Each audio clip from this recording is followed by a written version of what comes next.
Hi everyone, this is Eshwar, co-founder at Mukunda Foods. We are a kitchen tech company. We make machines that cook food automatically for restaurants or the QSR space.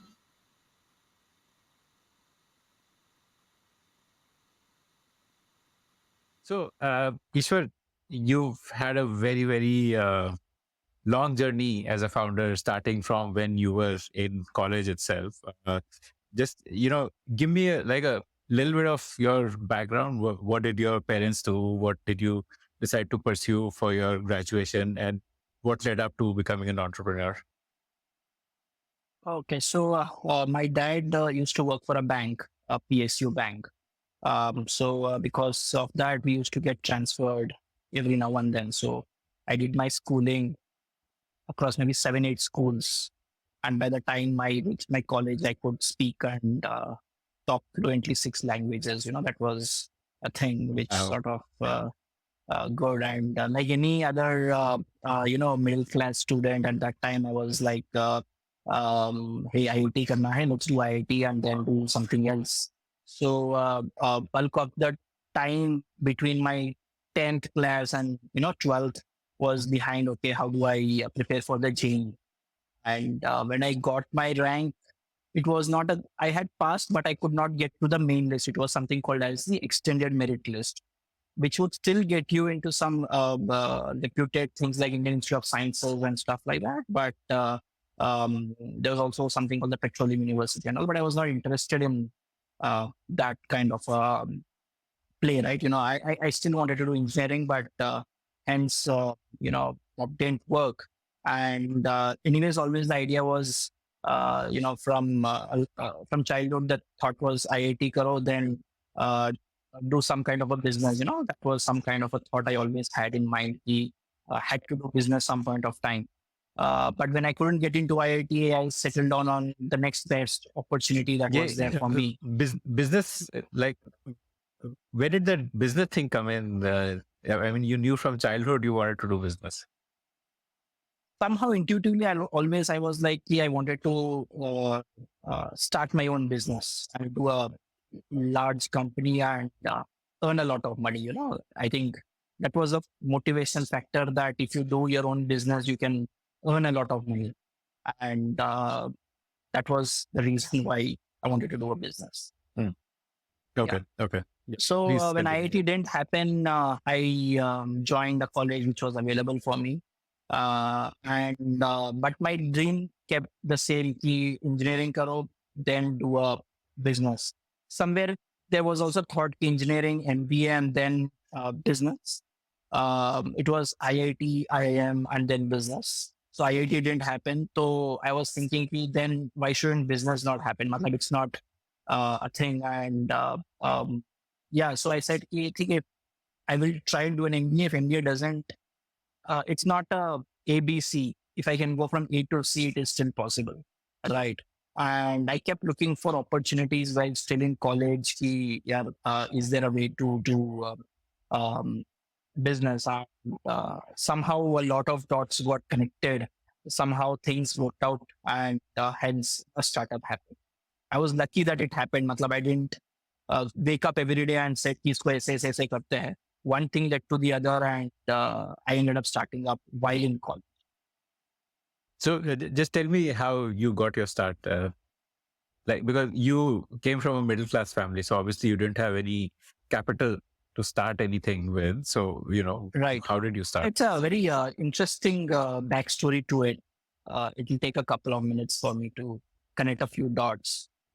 So in college, right from the first year in college, college mein kya hota hai, when you go to college, there are a lot of events or some sort of seminars or symposiums that happen in college, right? And one of that was about the about entrepreneurship. I was not very keen on going to that, but one of my friends said कि यार इस event में ना लोगों को समोसे मिल रहे हैं and वड़ा पाव समोसा मिल रहा है, so let's go and eat at least. And I ended up Good. going at least in the college days, right? You're out of hostel food is not great, and you say somebody's giving you free samosas. And then चलो चलते हैं, मतलब nothing to lose, you'll get a samosa. And in the event, there was a speaker from Chennai, and he used to run a mid-sized business consultancy firm. It was the McKinsey for SMEs. That was his positioning. He was talking about startups, entrepreneurship, this, that, and all. And that got me excited. And after the event, I went to him and said, "Hey, I want to start up at some point of time." What and in your talk, you said a good way to start is to start working for somebody first, a startup kind of environment, and then do your own business. And that's like a short shot or a better way to succeed. And I don't know anybody, but why can I come and work for you? I was just out of the blue, Jackie, nothing to lose, right? Just pick a shot. He said, "Okay, here's my card. Why don't you come this weekend and we'll have a chat?" I went to him and, one thing led to the other. He said, "Okay, come and do a internship. I won't pay you anything, but you will get to learn a lot of stuff." That was very interesting for me. Here, I'm working just like the first year in college in 2010, something, 2010, 2011. Somebody is offering you an internship. And I was like, okay, I'm up for it. So Saturday, Sunday, I was doing some internship activities. Um, and I picked up a lot of basics of business there, right? How to talk to clients, what is the meaning of a P&L, what is the meaning of what is the difference between sales and marketing, what's the difference between operations and business development, what is cash flow, what is the difference between cash flow, balance sheet, and a P&L. A lot of basic things got picked up by just being in the system, Like by a being just very mini close to MBA. them. Yeah, like a mini MBA, I would say. Uh, at the end of the day, I was helping them in some BD activities, right? And doing some marketing. Uh, so that sort of got me excited. Um, then I also, there was this college event, where I was part of the committee which used to sell the booths to players. कि क्या होता है, normally when college event, there are some booths, you sell it to some um F&B shops. I was tasked by selling. There were about 10 odd booths. My committee could sell 9. There was one booth that was still left out, that we could not sell. So I went to the dean and said that, hey, there's one stall that we could not sell. Why don't you give it to me? And I'm willing to pay you the rent. It was some 15,000-20,000 rupees for a 5-day stall. I'm willing to pay. I won't pay now, but I'll pay at the end of the event, because now I don't have money. I'll do some business here. I will sell some food. I'll make some money, and jiska profit hoga, I'll give you that 15,000-20,000. She was kind enough to do it. She said, "Okay, that seems to be a good proposition. You go and do it." Um, so I got a booth there. I thought, okay, this was interesting that I got a booth. And that was my first business, right? Let me take that.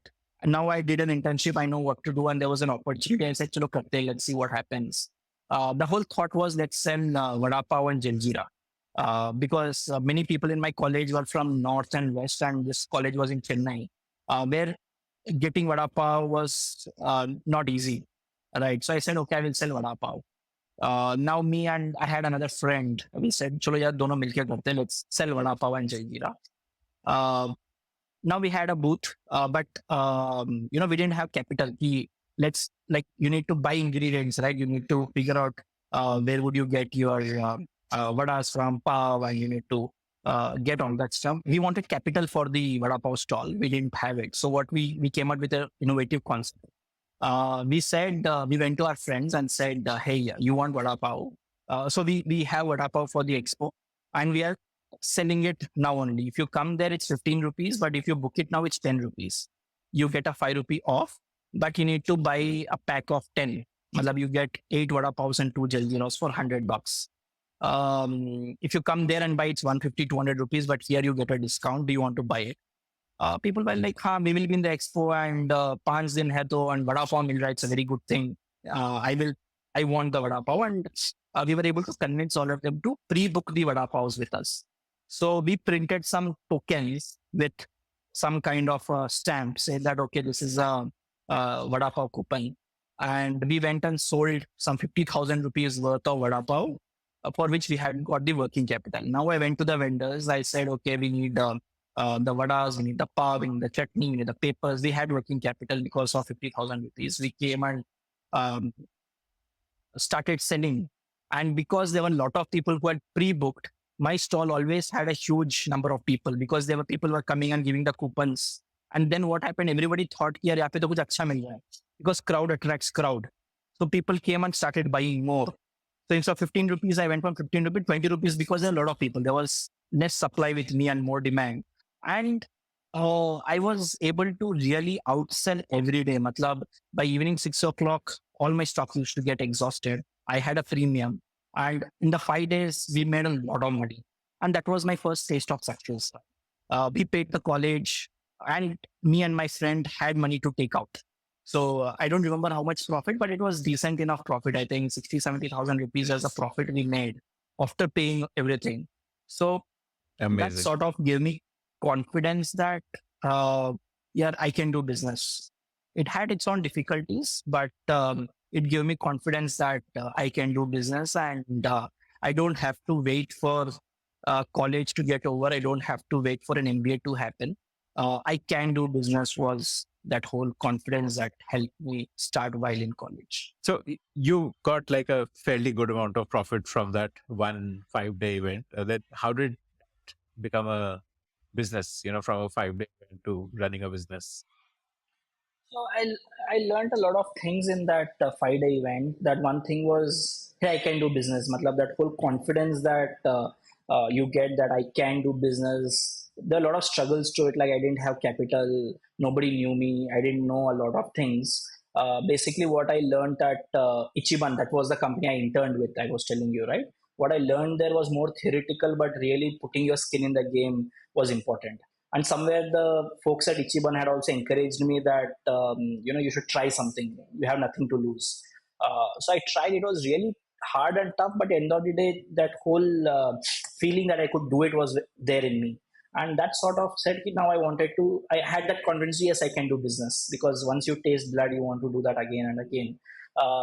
But I then sort of figured out that I can do business, and was waiting for the next big idea. I did not want to continue to do a jaljeera or a vada pav stall. But yes, I could do business, but that whole thought process that I want to do something else was there. But what to do, I was not still aware of. But this was second year in college, matlab, there was no plan ki abhi start karna hai. The whole idea was, so I'll graduate by that time. I should do something. While interning at Ichiban, right, that management consultancy, one of the clients for them was a large enough group called Amar Group. They were consulting. They were taking consultancy services. They had work in mining. They had some salons and spas. They had some interest in Middle East. They were doing some oil jigs and all. So once the CEO was there and I was talking to him, he said, "Why don't you want? Do you want to come and work with us? The same kind of work you're doing here. Do you want to intern with me?" And I said yes. So it's a large enough company, and the kind of work there at the intern was like getting a little more monotonous, and this was more exciting. And he said he'll pay me also. He said he'll pay me 10,000 internship per month, and that was more exciting, right? And I said yes, and I took permission of this company and I joined there. The good thing here was I was more like, it was not an internship, it was more like an executive assistant. It was the EA to the CEO. So it was just not a weekend job, it was an everyday job. So I used to finish college at 3:30, go to their office by 4 o'clock, and till 9 o'clock, 10 o'clock I used to do work, and all the weekends I used to do work there. Good thing was the college I was in, SRM University, engineering was not very hard. I could still sort of do okayish. I would get a 7.5, and my family was okay with it. They never told me, "Yeah, तुमको तो 9 pointer बनना है," or you should really focus on only studies. My family was very happy, not because of the money part, but because of getting so much exposure. So here the work was really hard. There was some jig at chromium mines. They were interested in some chromium mines in Jhajpur, Orissa. So I had to go there and do some work. Then they were inaugurating. They had salons and spas in Hyderabad. At that point of time, the CEO had an idea that we should go and do tier 3 city spa. So I went to a place called Rajmandri in Andhra. So there I had to finalize a place for a spa. Then I had to do marketing for that, launch it.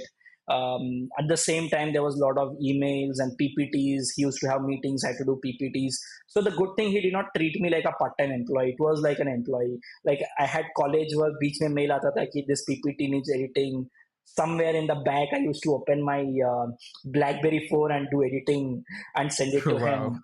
And it Wow. was very exciting that uh, You bought the BlackBerry from the profits of that yeah, 5 years, huh? I bought a BlackBerry. So Wow. I was the only guy in the Wow. in the class to have a BlackBerry and do Amazing. real work with it, right? Do real Yeah. editing work and Yeah. Microsoft Office and all that stuff.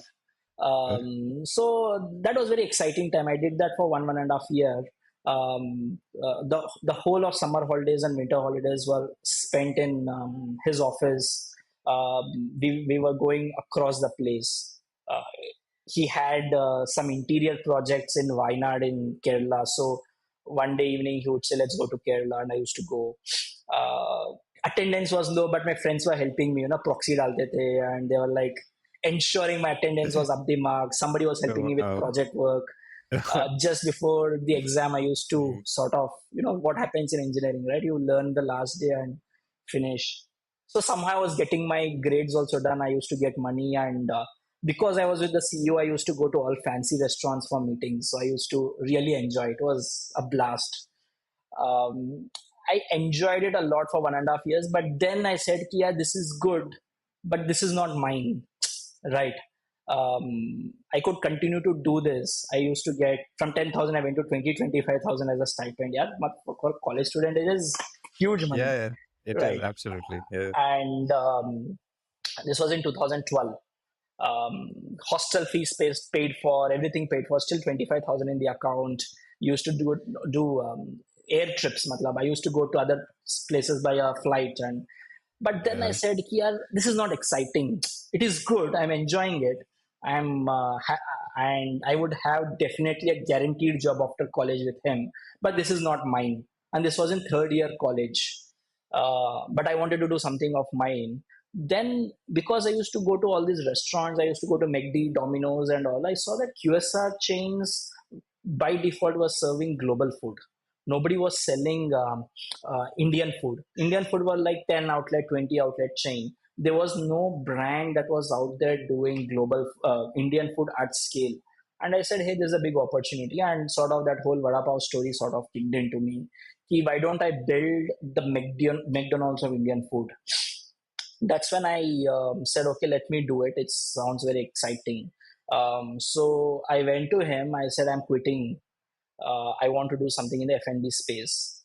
He was not very happy about it. He said, hey, abhi college hai, you might not be able to do it, and all that stuff. But I said, I want to take my risk.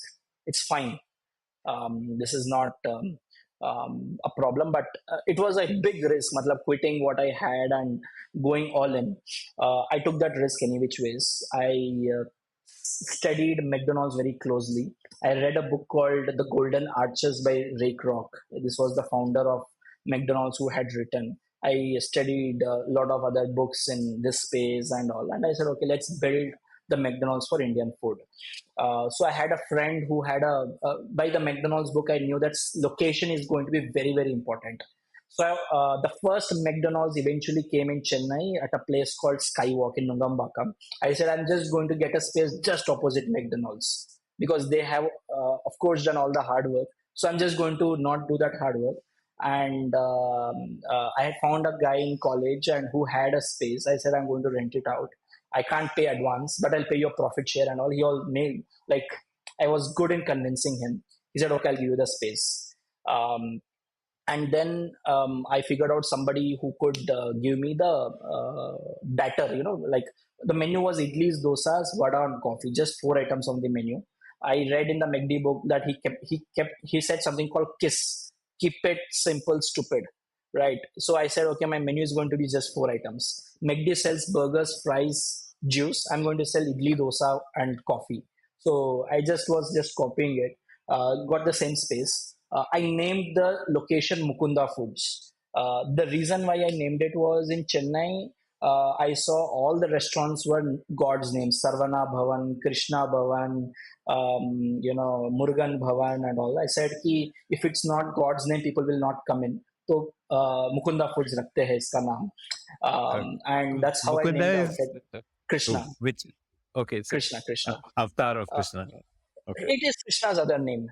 okay, Krishna is the name. Okay, So I said, okay, we'll call it Mukunda Foods. So I got the name, I got the space, and we opened the outlet. So one of my friend had a restaurant, so we said, "Wahan se better aayega. We will make fresh dosas here."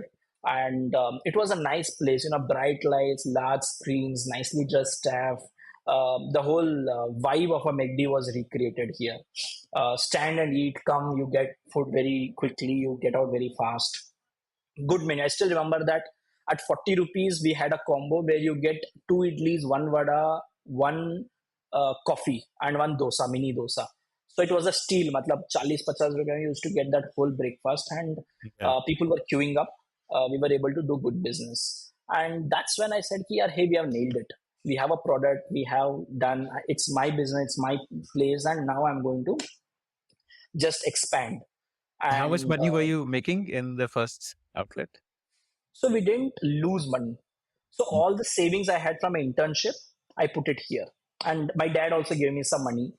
My friend's place, so I didn't have to pay heavy rentals. All I had to do was interiors, which was according to me like 2.5 lakh rupee back then. And we kickstarted. And from day one, I was breaking even. I was not losing money. Because it was my friend's father who was supplying batter. He was kind enough to not take money in advance. So customers would pay me. It was a negative working capital. So I used to get customer money, then pay the vendor, then pay the rent, and I was not Yeah. taking a salary out of it. So it was a negative working capital. So I could just continue to be very efficient there. And there was another friend who came and said, "Yeah, I also have a space. Can you come and do an outlet there?" And then I wanted to go to my second and third outlet. So sort of accelerating things a little fast from here. So I went to my second and third outlet also. This was almost by end of engineering then, fourth year of engineering. I opened my second outlet also. But that's when all the tough things in life started for me. Till then, it was a dream journey. Yeah, I opened, did a business, good profit, good business. Now I was like, I'll do this fast and buy a Ferrari. But life's not so simple, right? Yeah. um, then my second outlet was a disaster. I could not maintain the consistency and quality that was in the first outlet. People would complain कि यार ना तुम्हारा first outlet अच्छा है, ये वाला बकवास है. Then the challenges in the first outlet also started coming up, right? By then I partnered with my friend and roommate. There's this guy Sudeep. He was my classmate and roommate. So we both started this QSR Mukunda Foods. Initially both of us were in the first outlet, so we were able to do a lot of things better. But बाद में क्या हुआ, when two outlets happened, we were not able to maintain consistency and quality even in the first outlet. So repeat customers नहीं आ रहे थे. Then I read somewhere that NPS is very important. You need to ensure that your NPS scores are really high. We were not able to get. NPS means Net Promoter Score, which is like asking your customer, would you recommend this business to another Yes. customer? Yes. So basically, you have three parameters. One is a detractor, then there is a neutral, and then there's a promoter.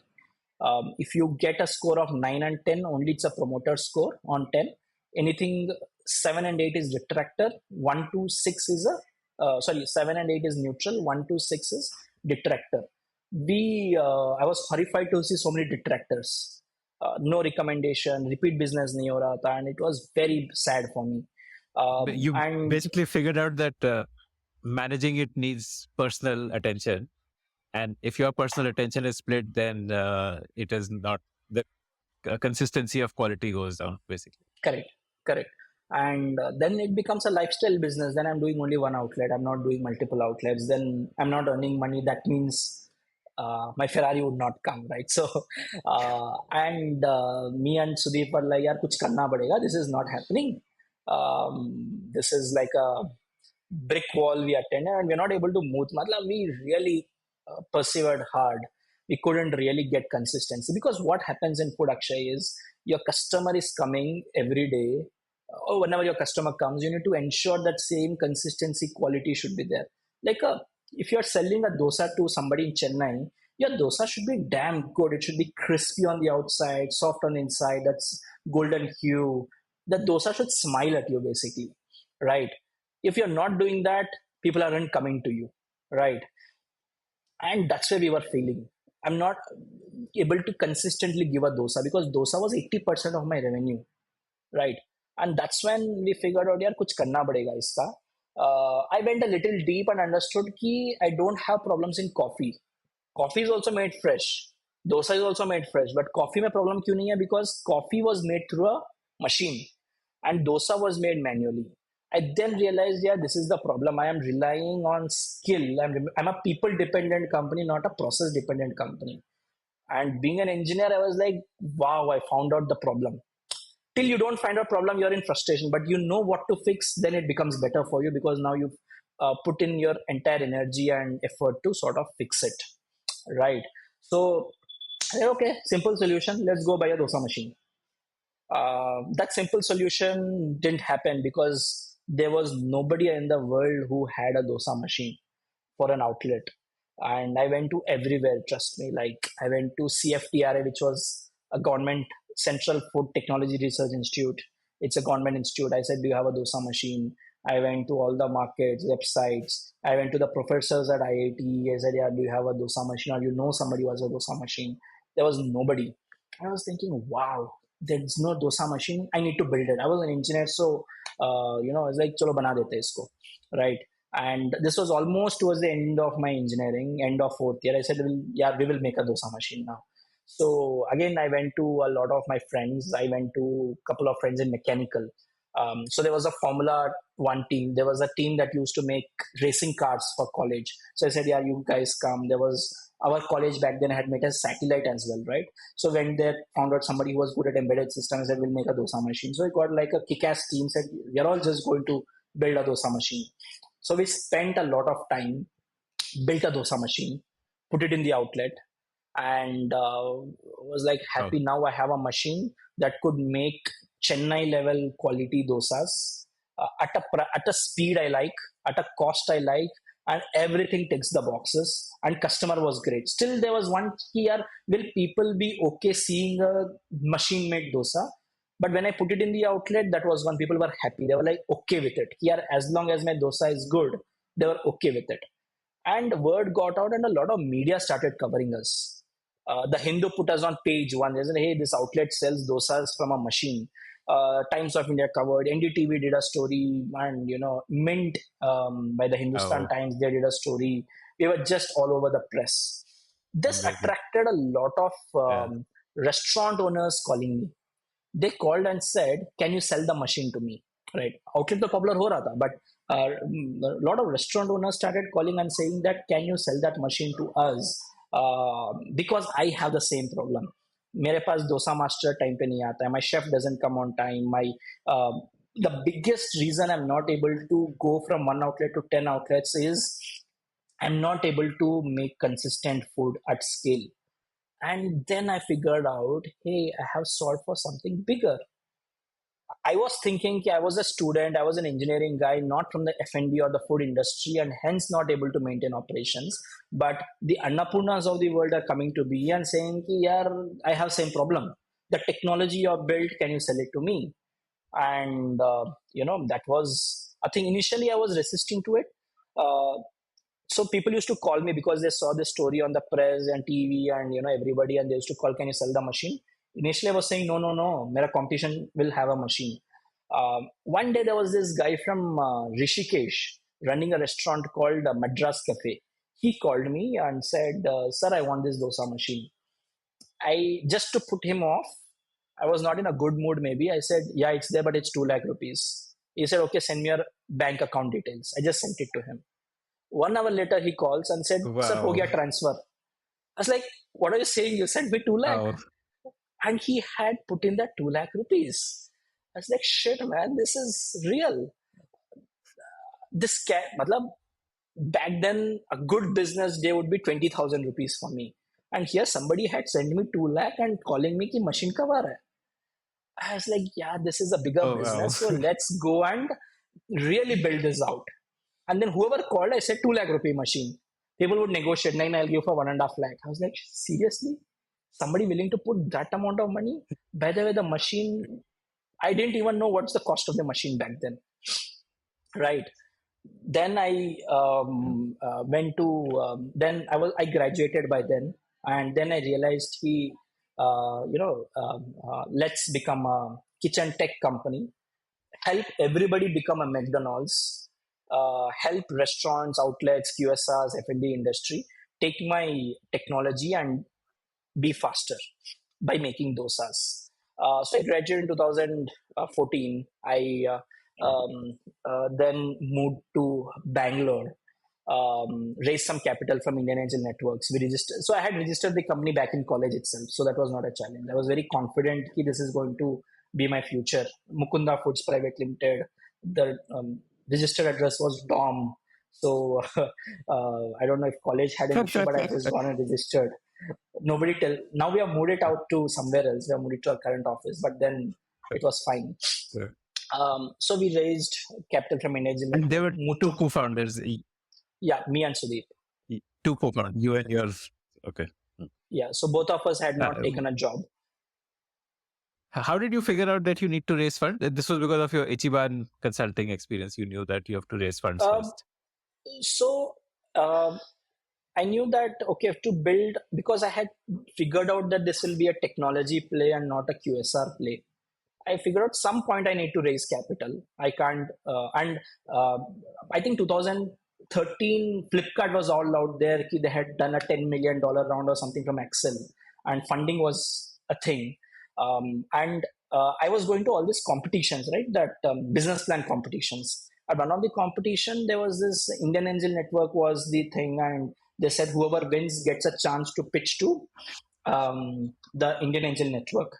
I won the competition. I went for a pitch. Well, still in fourth year in college. The pitch was done. They said, okay, we are going to put in 1 crore into the company, equity money.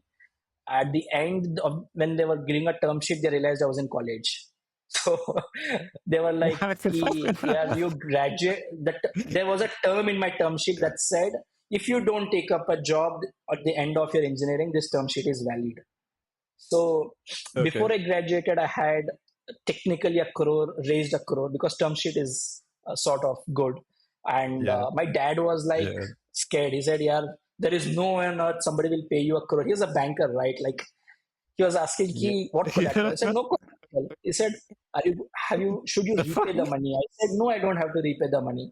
Then he thought it was a scam. Who the hell is going to give you 1 crore of equity money? But it was true. Like I graduated, and then I did the due diligence happened, and by early 2015, I had 1 crore in the bank, or I had a term sheet. You graduated at 14. 14, I graduated. The money actually came in 2015. Okay.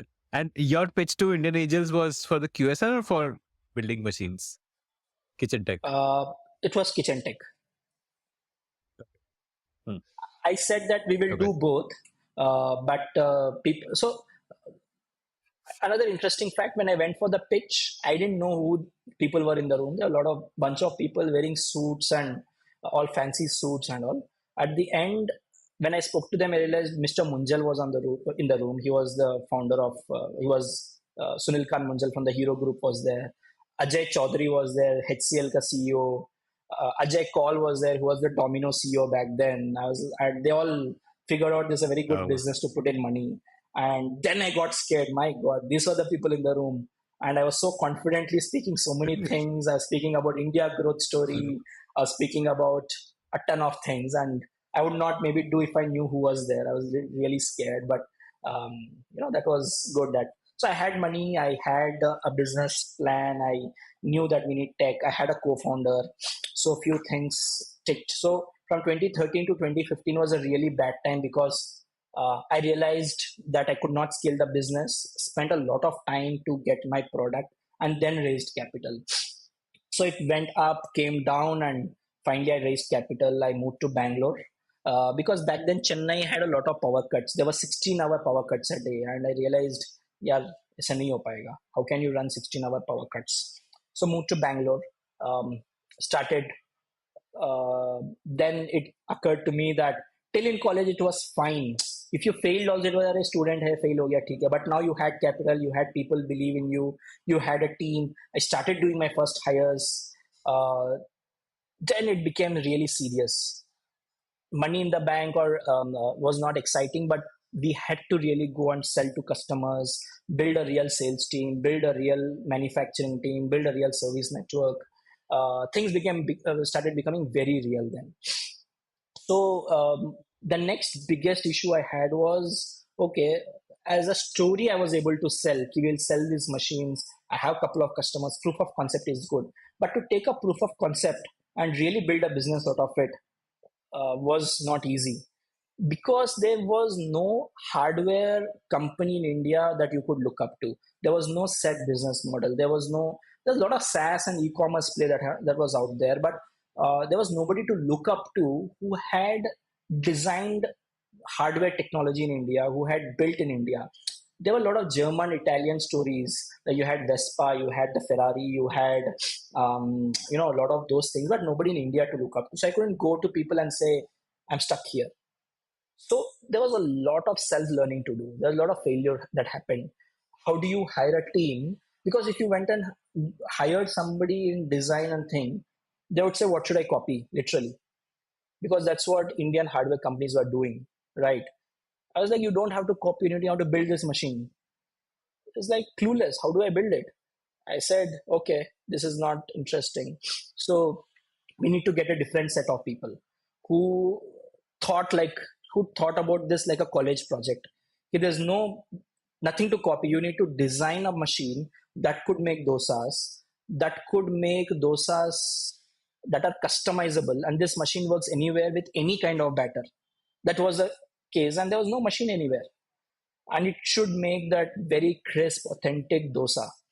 So it was a big challenge. So I used to hire people not basis their experience, but by their problem solving capability. So if you usually in a mechanical place, when you do interviews, you ask a bunch of technical questions. Hey, can you define this? Can you define this formula and all? We didn't do that. The time somebody came for an interview, we used to give them a problem solving. So one of the question I used to give them is, there are two ceiling fans. One fan works, the other fan doesn't work. So you need to design a contraption that using this fan, you should run both the fans. Design it for me. So I used to see how would people design. Oh. Some people would just do it and Mm. say कि इसको chain में बांध देंगे. I was like, but that won't work, because one will work clockwise, the other will go anti-clockwise. How do you do it? Then somebody said this. The actual good people, right, they would not only design a good mechanism, but they would go back to saying that which component, where would this component be available, and so on and so forth, right? um, and then in the interview I would add one more layer to it. I would say, okay, now say I want to turn off only one fan. How would I do it? How would you disengage it? And I wanted to see people, how would they think out of the box. And that helped me do my first real R&D hires, people who could think of a solution, not follow a playbook. So we got those people in. Then they started really developing the machine. My co-founder Sudeep was very good in terms of process. He really built a very good manufacturing process to ensure that the R&D team which built was able to do it. One of the very good person who joined us back then was Rakesh. He used to work for HAL, the Hindustan Aeronautic Limited. He was on the Tejas aircraft project. He built a fantastic Kaveri engine concept was his, but he was not excited by Wow. working there. It's very slow, and he did great work for the Dosamatic. So he joined as an R&D intern, and later we would make him the CTO and then the co-founder at Mukunda Foods. So now we are three co-founders. So Rakesh joined me then. He was taking care of the R&D. Sudeep was taking care of manufacturing and after sales service. And then because both of these were fixed, I used to go and do the sales. So it took us a lot of time. Matlab, people would say, yeah, you have a product in 2015, you had raised funds, but my actual sales happened in 2018. So it's 3 years of real hard Wow. work 3 years. to really, because it's not software, it's really hardware. It's getting a lot of things right. Um, but we were at it because we knew that the industry wanted it. We knew that this was something that was required. So eventually built the Dosa-matic. We figured out how to do product sales. We figured out how to do manufacturing at scale. We figured out after sales service. Yeah, and that's how the Dosa-matic came out. Amazing. Uh, can you help me understand what uh, what is the way in which it cooks a dosa? Like, is it like you have a flat tawa? Like typically the commercial dosa is like a big flat rectangle shaped tawa with a fire underneath it, on which a human being takes a cup of batter and then puts it in a circular Right. motion. So, what did your machine do? Yeah, so when we were designing the machine, I had a insight that you can't mimic a human. First idea was, if I say somebody make a dosa machine, they would say, okay, tawa hai. How does a person do? He takes batter, pours it, does this activity. Once it's ready, he takes it Yeah, off. that's circular. That circular thing. But then I thought to myself that if you wanted a, a machine to go fast, a human being runs like this, right? You run like this. But a machine, you don't build a humanoid to run. You take a machine and put a wheel to it. You put a car, you make a car. You don't do a humanoid. So you don't want to mimic. End output pe dhyan do. Don't think about copying. That's what I think a lot of global robotics players do wrong, right? They make machines mimicking humanoids. They make robotic arms, which are super expensive and a very wrong way to do kitchen robotics. We said, okay, let's focus only on the output. What is output? You need a crisp dosa. Okay, let's come back from a crisp dosa. What was the backside of a dosa? It was a flat elliptical thing. Okay, now because of engineering, you know how to make elliptical thing is, you make a small ellipse, you keep elongating it and becomes a longer ellipse. When I say ellipse, it's a round thing, right?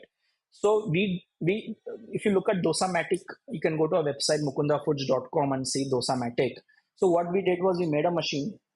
It drops batter, in an elliptic. It just drops it, and then there is a spreader that spreads it.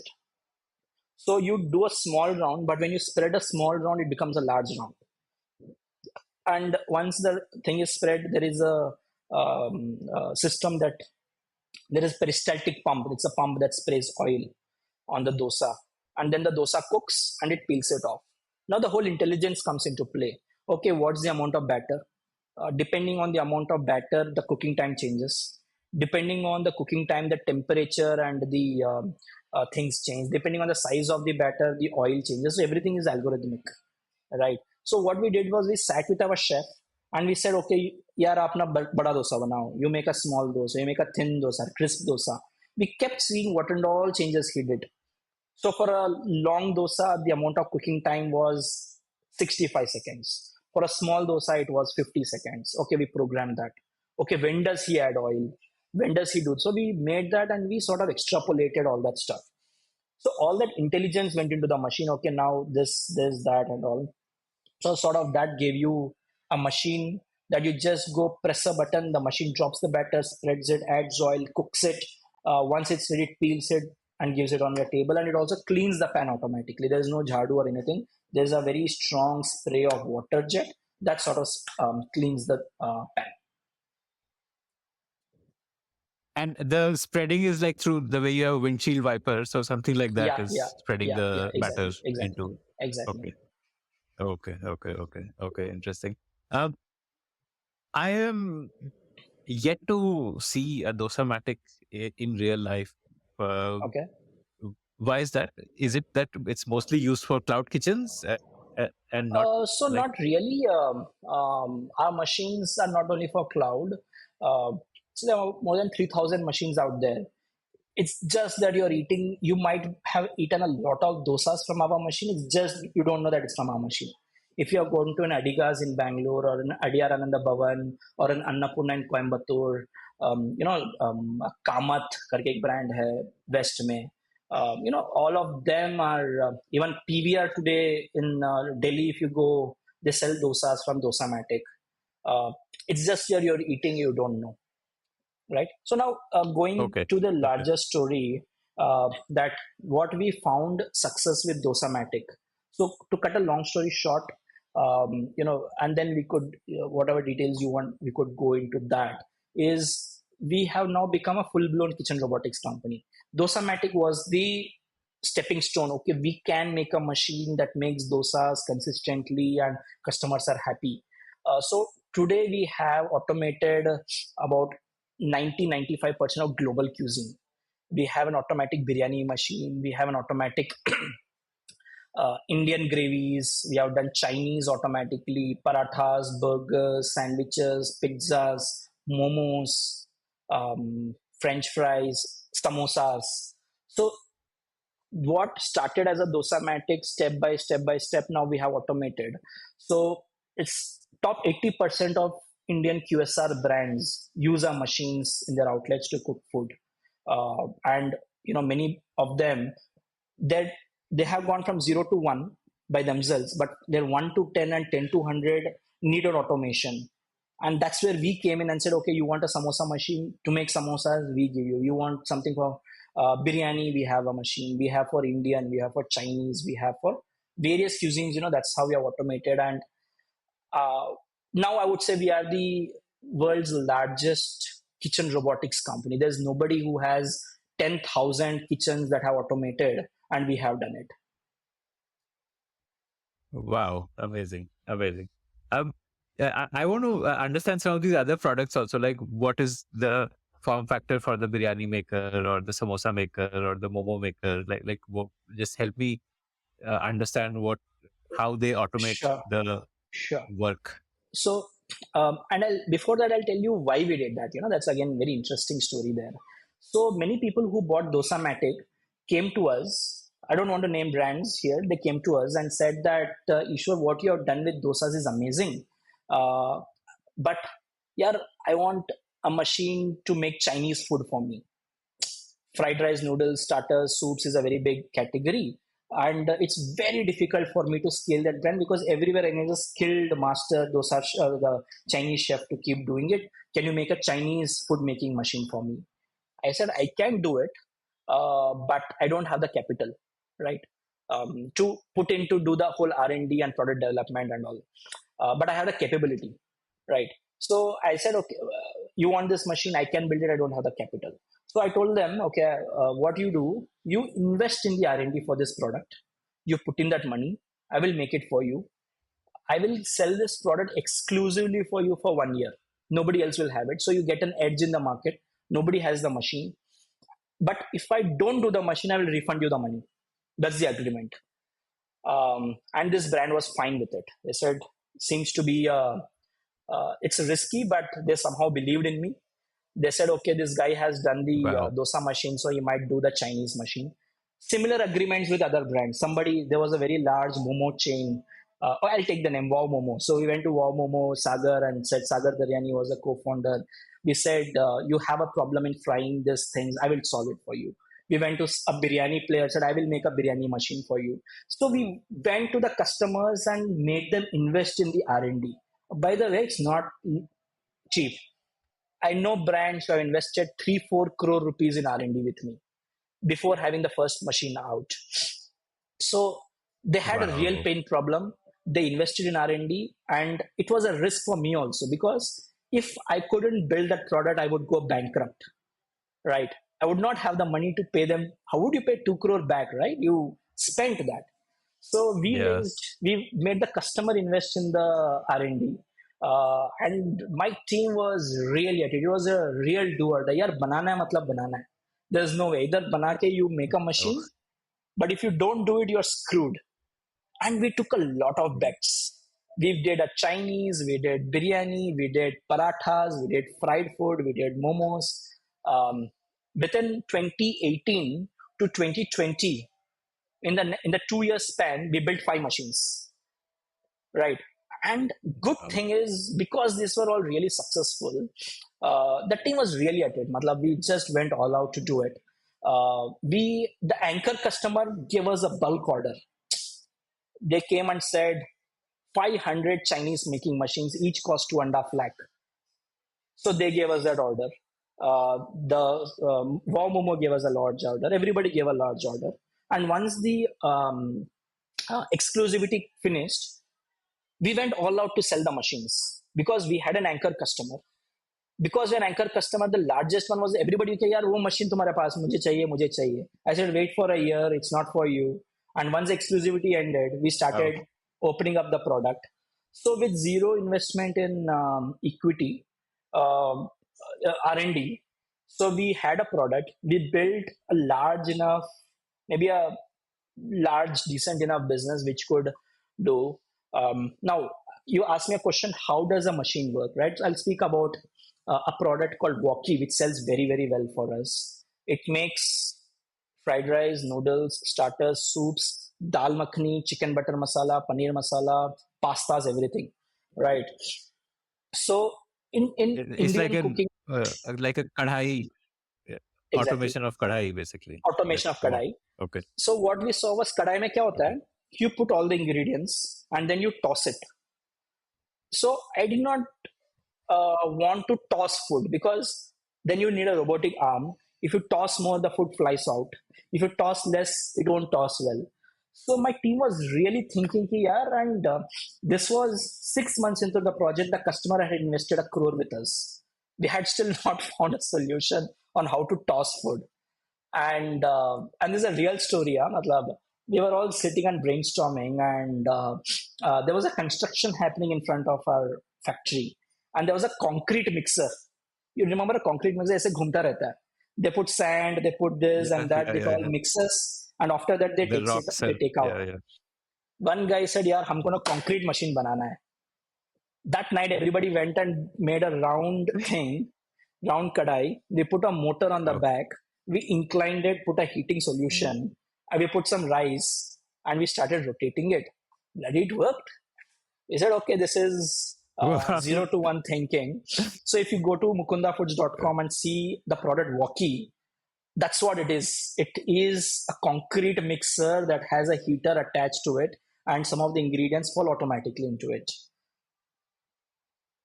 Wow, So it was a lot amazing. of zero And to it one would thinking. probably be the angle Yeah, change and all would probably happen, right? Because it would need to be straight when putting the ingredients, then tilted, yeah, yeah, like how yeah, the concrete mixer changes angles. exactly. So Okay, wow, amazing. we went and did another step because we wanted Indian and Chinese to happen in the same kadai. So if you look, Indian food is stirred, Chinese food is tossed. So what we did was, if there Right. was a kadai that was like this, that would toss it. But once you do the angle to be, say, closer to 90, it would stir.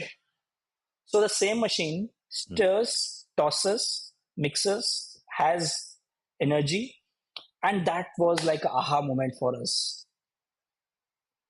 amazing. And how does the ingredient go into it? Is that also automated, like feeding in the So ingredients? we started, and this is a perspective that we hold very strong at the company, that we initially automated कि यार everything falls automatically, right? We had a container that holds oil, then sub masalas, then seasonings and all. What we what we realized was, don't automate everything, right? Make it a cobot, not a robot. Cobot means there's a person who you tell now you add 1 spoon of oil, he will add. Because in India, you will get, India, people availability is not an issue. Skilled people availability at scale is an issue, right? So we said, you're not, to the restaurant owner, the proposition was this: you're not firing people, you're not letting people go. Your own person, you're giving him wings. Instead of a rickshaw puller running, you are giving him an auto or giving an Uber car. Here he is going to sit comfortably, do a throttle, and do more passengers, and can ride longer, and will not be, and that was a value proposition, right? You're not firing people, you are helping your person make food faster, more consistent.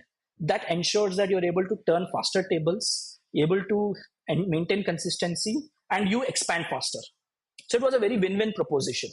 So we de-automated a lot of things. We removed, okay, don't put everything, because then the machine becomes very expensive. Instead of a 50,000 rupee machine, now it's a 5 lakh rupee machine.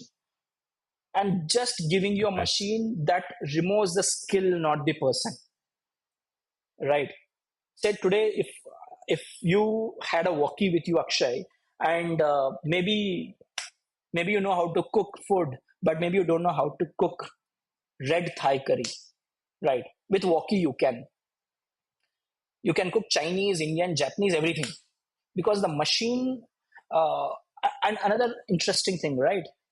We were not, or even we are not a competition to chef, right? Because the machine is a dumb machine. The machine learns from the chef.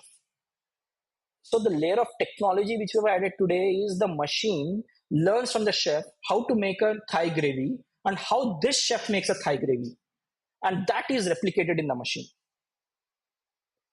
So if you're a brand, it's your How food do you getting how do made. you achieve that? So a lot Okay. of tech to it. How do you achieve the learnings? So the machine learns from the chef, and that's what where we play a key customer success role, and that's what we realized, that we work with the chef to understand his heat patterns, his temperature patterns, his timing, his ingredients, everything, and the machine learns it. Let me give you a very simple example. Okay, let's speak about samosa. Right? Do you know 6 crore samosas are consumed in the country? It's a huge number of samosas, right? Um, and frying Yeah. samosas is an art. For those of you who might not know, samosa में क्या होता है? You don't just toss samosas in a hot pan and remove it. What happens in samosa frying? You start at 120 degrees, cook it for 1 minute, then increase the temperature to 130, cook for X amount of time, and step by step you start from 120, go to 180. At 180, and every 10 degrees of temperature, the amount of cooking time is very different. Once you reaches there, you take out, and that's when you get a very good samosa. That's when you need a halwai or a very, And I think there's also like a visual judgment you have to make that this looks correct, cooked. I guess the correct, color and all, right? color Mm. and all, and then you change the temperature. So what we did, we sat with a lot of chefs, award-winning chefs who made samosas, and a lot of halwais. कि भाई आप समोसा बनाओ. He puts it at temperature. How much does he increase? Note it down, note it down, note it down, and then teach it to the machine. So today in my automated, we have a product called Eco Fryer. We have maybe 5,000 of them on the field. So if you go to the samosa setting, it's designed in such a way that it starts at that, keeps on changing, changing, changing. Once the thing is ready, it automatically comes up. So you put samosas. Once the temperature is ready, the basket would dip, change the oil temperature depending on what samosa you have put and what is the quantity of samosas. So the temperature curve for one samosa to 100 samosas is a very different curve. So it will understand the samosas you have put through the menu, take to the temperature curve. Once it's ready, it comes out. So no matter what, you get that excellent samosa. So today you have maybe 1,000 organized players in samosa, 1,000 brand outlets, and everybody uses my samosa fryer, eco fryer. Similarly with burgers, similarly with pakoras, French fries, right? So another interesting thing, right? Our eco fryer uh, makes the food more crispy on the outside and soft on the inside, right? And this is what we learned from the machine learned from a chef. How does it achieve that? Like crispy outside, Yeah, soft inside? yeah. So I don't know, Akshay, maybe if you have seen your grandmom cook pakoras, what she does is she does a double dip. एक बार तलती है, then she removes it and Yes. fries it again. So what we did in our Right. eco fryer, that today if you put French fries, it goes in at 180 degrees, cooks for 2 minutes, okay, comes out for 30 seconds. The temperature of oil goes from 180 to 185 in that 5 seconds. Sorry, in that 20 seconds, goes for a second dip and comes out. So first dip में क्या हुआ, अंदर वाला cook हो गया. It became, that mushy and soft. Once it goes for a second flash fry at a higher temperature, बाहर का crisp होने लगा. By the time it's going inside, it comes out. So बाहर का crisp हो गया, अंदर का soft हो गया. Right. So today anybody Amazing. uses my Amazing. automation gets a very consistent colored product. We have something called 3D frying also. It's too much to explain on a call, but yeah, you should visit. our website and maybe check. So what it does is it does a 3D frying. So the color is uniform. The temperature curves are very good. And with double frying, double dip, you get a crispy output. And customers are amazed. Wow, the product can be sitting anywhere. Like in airports also we have our machines, any airport. I think there will be no airport in India where my machines aren't there. So it's working across the place. You don't need human intervention. You don't need that, but you're getting a great output. An Indian product. Samosa ban raha hai, pakoda ban raha hai, cutlets ban raha hai, So we went into each and every product, designed it bottoms up with a chef and helping brands grow. That sort of becomes our core proposition today. What is the form factor for the eco fryer? Is it like typical? I used to work at McDonald's. My very Okay, first employment while I was in college was at McDonald's. So I fantastic. used the fryers over there for the French fries, etc. So you will Does you it will look like that? remember What McDonald's uses? you will remember in a, I think it would be a Pitco or a Fry Master fryer that you have.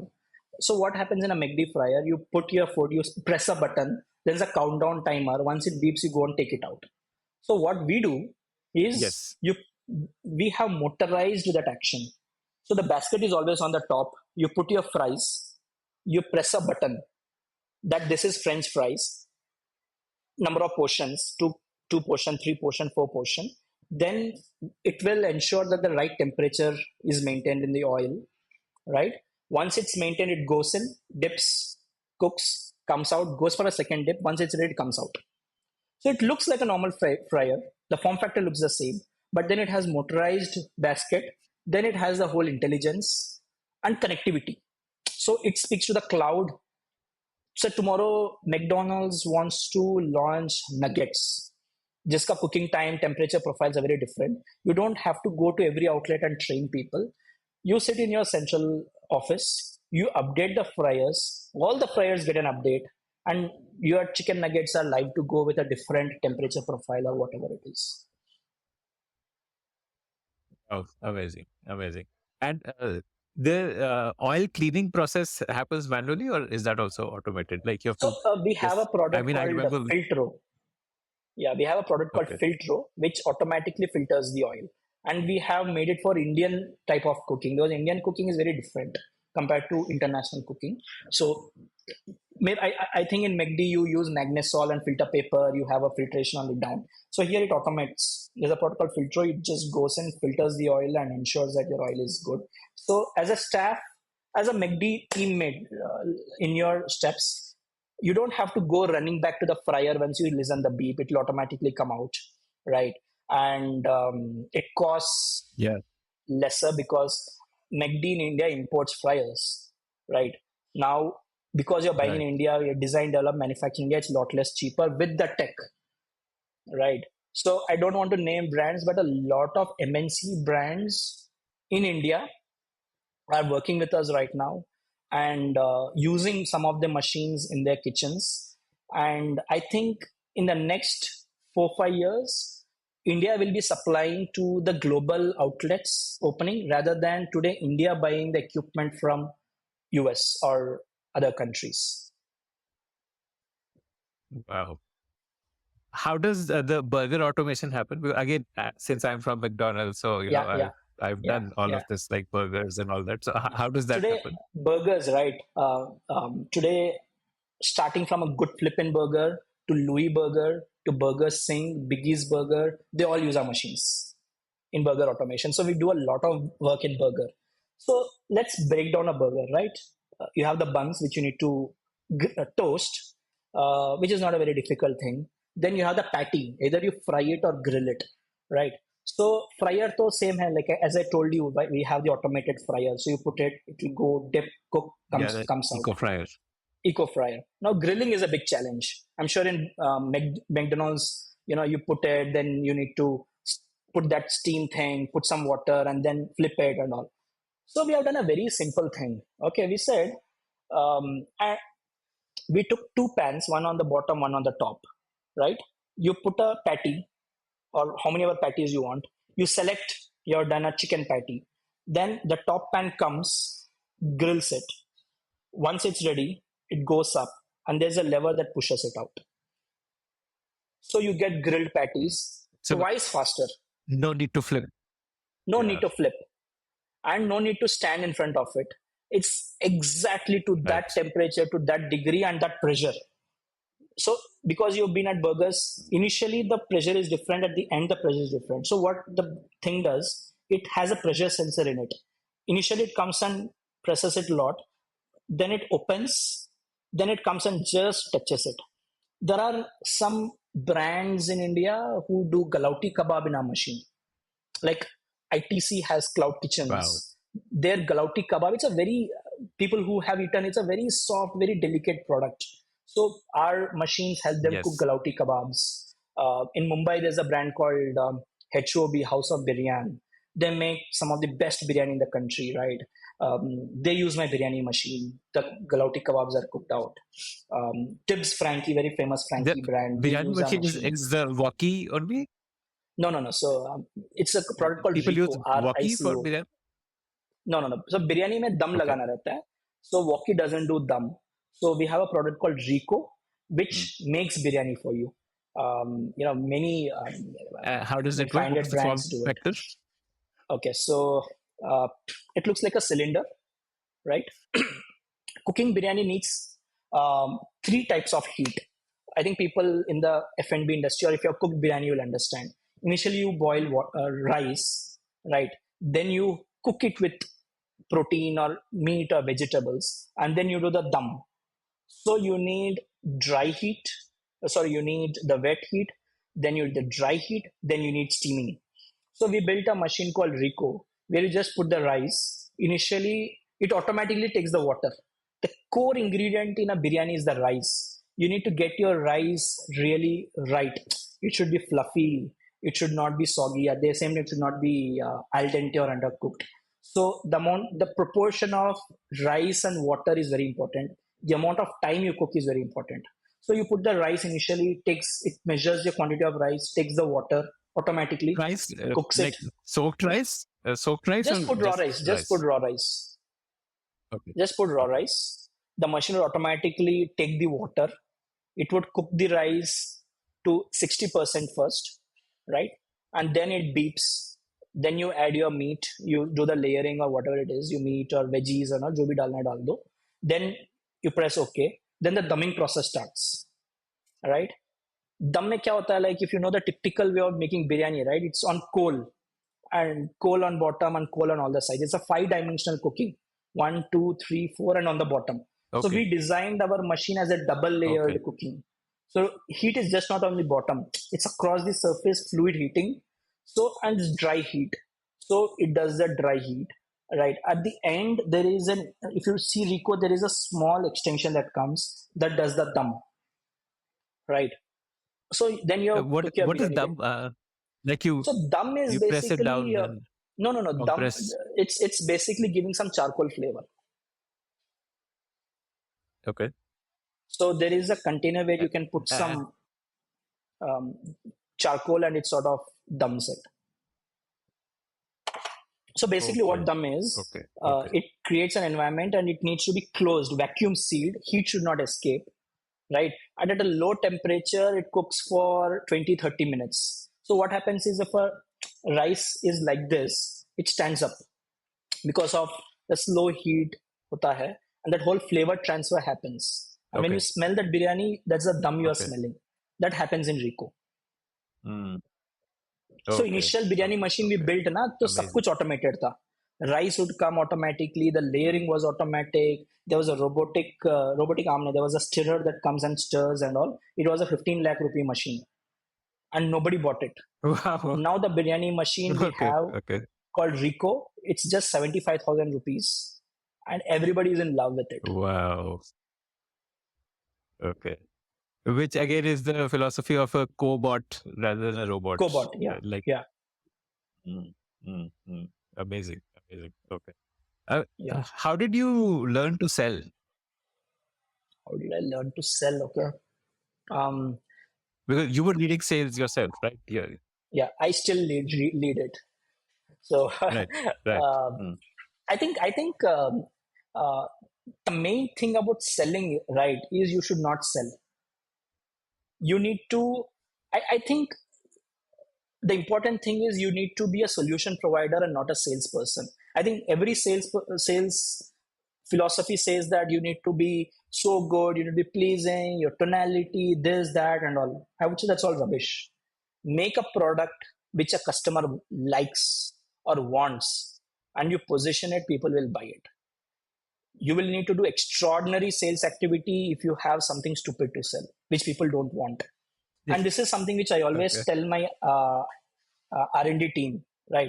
Every R&D guy has an idea ki sir na ye bana dete wo bana dete and all. Then I tell him, and this is an example which I give almost everybody in the company. um, so let me ask you that, Akshay. Say you wanted to do this podcast today morning, and there was a sales guy coming and selling you head pain medicine. Would you buy it? Before the podcast somebody said, Akshay, buy this head pain medicine. Would you buy it? I'll Mostly probably no, put right? the phone down, whatever. The phone Yeah. down. नहीं चाहिए यार. He says, sir, नहीं नहीं नहीं, 50% discount. Buy one get one Diwali offer. Correct. सुनिए ना आप.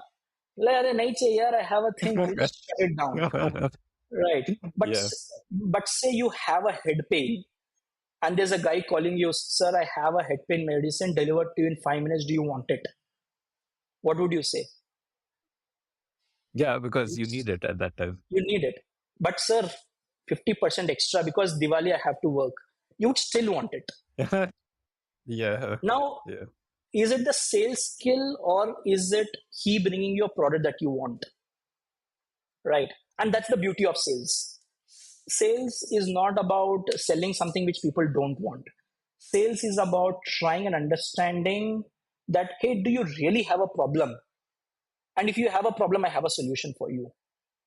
If I don't have a solution for you, then I'm wasting your time, my time, and the organization's time. And each and So every person, like we have sales is more about yeah, discovering the problem, basically. marrying a problem with a solution. If you don't have a solution, you don't have a sale. And like we have about 50 people in sales in Mukunda Foods today. And the first thing we do when we speak to a customer is saying that, hey, do you have a problem? Do you need something? Is there a scale up problem? Is there a consistency problem? Is there an attrition problem? Then I have a solution for you. Otherwise, I'm not there.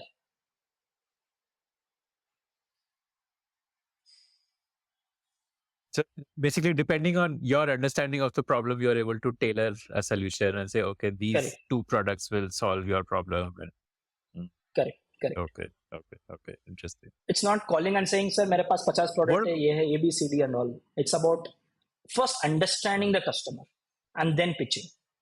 Hmm, hmm, hmm. Yeah. So this is like a product-led sales, right? Like you want to understand problems, create products, invest in R&D to create products that solve those problems, and those products Yeah. will sell Yeah. automatically because you are Yeah. solving problems which are not solved so far.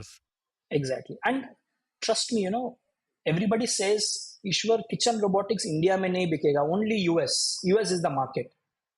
But yeah, we have 10,000 restaurants in India whom we have automated. If you build a product for India, keeping that Indian customer in mind, expensive, hai? Matlab, I'll tell you, a normal fryer in the market costs 5,000. My product costs 35,000 rupees, 7 times expensive. And every outlet needs 4 fryers, 2 fryers. So one veg, one non-veg. Somebody with me has to invest 70,000 rupees. If you buy a local fryer, you have to do 10,000. So why will somebody pay 60,000 rupees more? Technically, no. But with us, they are, because you're solving a problem, right? When you solve a right problem, it's not about which country. I think India is a large enough market. If you know what you're solving for, giving that value. And I think that's the reason why in India we are doing so well. So 90% of my revenue comes from standalone customers. People feel only the BC funded or the MNC Wow. buy my machine. It's no, it's the Lalaji, it's the Udupi, it's the guy on the street who is buying my machines today, right? So it's the Amazing. Iyengar bakeries in Bangalore who are very happy to buy my machine. It's the, which city you are from, Akshay? I think I could name some Delhi. brands for you to try. In Delhi, okay, there's a lot of. I'll tell you, there's one Haldiram and Haldiram तो खरीदेंगे यार, मतलब it's तो given, but it's this small outlets जिसका brand भी आपको नहीं पता होगा. Of course, Nirulas, Nathus, they all are my customer. But 90% of the market is not the brands, it's the standalones. Delhi, there's one customer whose amazing. brand name is called Sabse Sasta Khana. His brand is called Sabse Sasta Khana. It's not a brand, it's an outlet. It's just out of nowhere. Okay. And there's a story, right? Like, real story. My sales guy went there for a pitch because he had got a call. He went to the outlet and sent me a photo. It looked like a little dungy place. He said, "Sir, यहाँ पे जाना है क्या?" मैंने, यार चलेगा तो मिल के आ जाओ, देख लो क्या होता है. That guy went and he came back saying कि he wants to buy 5 or 6 of our machines. And this was in just out of COVID, 2021 में. And we were also excited. ठीक है बेचो, maybe, you know. And trust me, that guy went from 1, 2, 3, 4 outlets. He sells 50 rupee kadi chawal, that whole thali, right?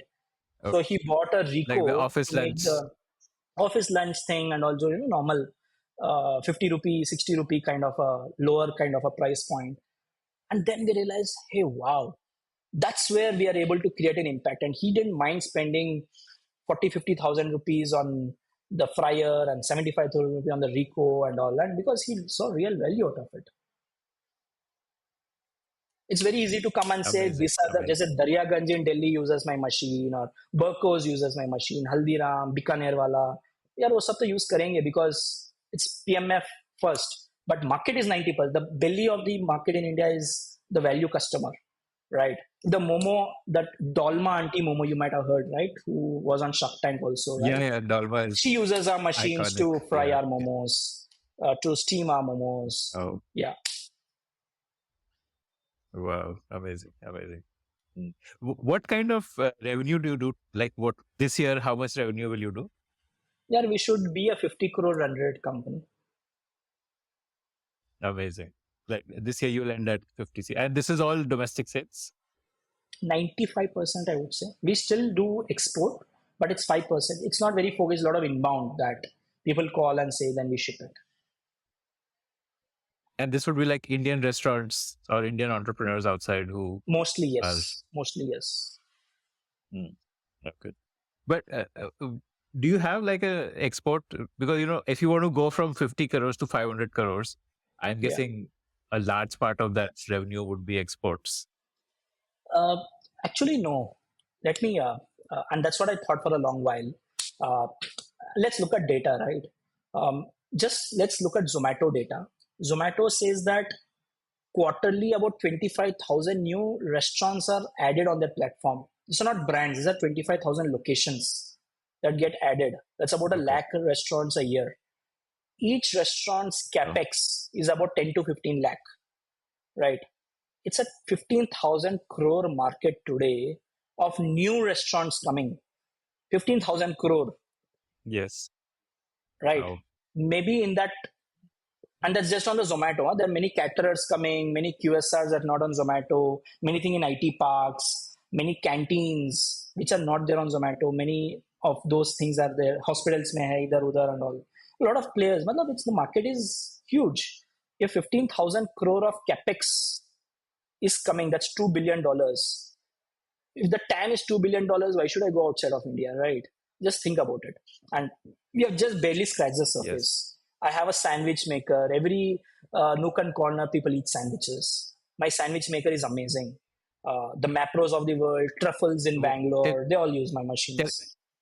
Tell me the form factor for the sandwich maker. Sorry, I'm very, very curious about form factors, having worked in QSR for a while. So we ensure that the machine doesn't look alien to you.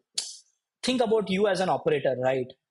कि you're used to a sandwich maker. मैं दूसरा look, form, technology दूंगा, आप डर जाओगे. You will not use it. Because unless and until adoption at the outlet is there, I will not be able to sell. Okay, we went to the customer and said कि sandwich में क्या problem है? Right. They said, yeah, you know, we put sauce, cheese and make the bread. That's not a challenge. Grilling the sandwich is a challenge. Because once you put, the guy goes, opens ki hua, nahi hua, अरे ज़्यादा हो गया. but I can't throw it. Let me give it to customer. Customer ज़्यादा चिल्ला रही, shouting lot. So let me take it out faster. So what we did, we created like the griller example I told you, right? The same thing. Once you put 4 jumbo sandwiches, presses OK, it comes, cooks it. It has a pressure sensor because sometimes you put more tomatoes, onions, and all, so the sandwich might be bigger. So it senses, okay, this is a club sandwich. The pressure has to be different. Cooks it. The moment you see a sandwich, it will smile at you. The grill marks are so even. It's cooked exactly. It's not black. It's not golden. It's between that golden and black. And when you crunch it, bahar se crunchy hai, you will feel that grooves actually in our sandwich. Wow. Mm. And that's what we have solved for, and that's what the You industry typically wants. apply buttons, etc., like on the top for more glow, Yeah. like for the So coloring. the guy So before putting that the also is sandwich, automated. see, we had automated, but then we realized if I can remove that and save 20,000 rupee of cost, my adoption can be higher. So we had two models: a sandwich maker Right. at 80,000, which does automatic buttering; a sandwich maker at 45,000, which does not do automatic buttering. People all opted for the 45,000. Yeah, butter na mera banda dal dega. 1 gram extra butter Yeah. doesn't make Yeah. a difference, right? But True. True. grilling True. idhar udhar ho jayega, it makes a huge impact in a customer's life. Mm, mm, mm. Okay. So you've also raised more capital since that Indian Angel 1 crore. Tell me about your fundraise journey. Yeah. So after Indian Engine Network came in, we had Rakesh Malhotra, who was on the podcast previously, right? Who is the owner of Yeah. SAR Group. So he was part of the Indian Angel Network. And out of all the investors I had, it was he and Mr. Munjal who had some kind of hardware experience. So I used to go to them for some kind of brainstorming कि ये करना है, वो करना है, क्या करना है, बताइए. So he really liked what we were doing. That was, we just had the Dosamatic then. Um, he really liked our frugal engineering and doing it fast and all that stuff. And he came in at I think 2018 or something. He came into our cap table and he also gave the Indian Angel Networks an exit, right? So he gave them a decent enough exit and he brought in more capital for us to grow our sales and marketing. And we wanted a factory, we wanted our service network to be better. So he came in then. And during COVID, when all the restaurants were really not doing well, we called him up and said that, hey, it's COVID and we need some more capital. It was just a call and he was like, fine, I'm willing to put in more capital into the company because we are your partner. And that's when we did the second round with his family office, Incubate Capital. Then last year, Zomato came in. So because Wow. Zomato's philosophy was to help restaurants grow fast, Dipinder had the ecosystem kind of a philosophy that if you're able to make ecosystem faster, quality supply helps you build more demand. Demand. So India even today not a supply demand constrained market. It's a supply constrained market. If you're able to really grow your supply better, your demand sort of increases. So I think it has worked out well. I think with the Zomato funding, what really happened was uh, we could really go and take a lot of bets on outbound sales. Today we are a 45, 50 SKU company, right? We were just 5, 6 machines. Now we're 50, 55 machines. We could invest a lot of capital in Wow. R&D, world class production. So we have India's probably the largest kitchen tech factory, where we make it just looks like a global factory, like 30,000 square feet facility, countrywide service network, some of the best tech teams probably in the world for kitchen robotics, and very good sales. Yeah, Wow. Where is your factory? it's in Bangalore. It's very close to HSR layout. Okay. Okay. Okay. Amazing. Oh, what does the service team like troubleshooting if something goes wrong? So we do something called predictive maintenance, right? So what it means is there are two kinds of maintenance to ensure. See, it's a machine; it will fail at some point of time. You could either what you need to do is prevent it from failing. So what you do to your car every 6 months, 9 months, you go, कि भैया service करा दो. He checks everything, services, and gives you back. Right. But a better way to do is called predictive servicing. So all our machines are connected. We keep getting data in through our cloud, and so failure में क्या होता है ना Akshay? What happens is it doesn't fail at once. There's a small bug that leads to a bigger thing, bigger thing. It's a series of events which leads to a death of a machine, and then that's when you go and service it. What we did is we went and what we figured out was, let's understand the initial failure of the machine, right? Before the machine fails, let's go and during the first bug itself, we go and capture the failure, go and service or repair the machine to prevent it from failing. So that's what we call predictive maintenance. And is this a revenue stream for you? Like, do you charge extra for service, or how does that work? So the first year servicing is free, right? Okay. And everybody says that, hey, you should be making big money from AMC contracts. Unfortunately, no, because customer को लगता है यार machine खराब ही नहीं होता है, तो why should I buy an AMC? So people don't end up buying AMCs because they have so much confidence. Like Okay. it's like your refrigerator, right? You know, अरे यार तो खराब नहीं होगा, why should I buy an AMC? So it's not a revenue line, but fortunately, because the machines are so good, customers tend to invest more with us for newer technology. Somebody who is doing burgers wants to do fried chicken tomorrow. We are the first port of call. Hey, do you have something for fried chicken? We give them a fried chicken solution. When they're going to the new outlet, they come back to us. So in the last 1 year, what has happened is a customer, a kitchen who used to spend 1.5 lakh rupee with us spends 4 to 5 lakh rupee with us now. So the average order value Wow. for every kitchen has kept increasing because they have so much more confidence on the product. And I say that that's a bigger revenue driver than going and selling typical AMCs to a customer. Ideally, you should not sell AMC. That means you're telling that my product is wrong. Right. So, like, first year is free. After that, what happens? Do they buy an AMC, or you charge per visit? So first year it's free. Second year onwards, if there is a failure, there is a cost. Or what happens is Okay. we ship out a service person to say that ye kharab ho sakta, I'm changing it, and there is a small cost attached to it.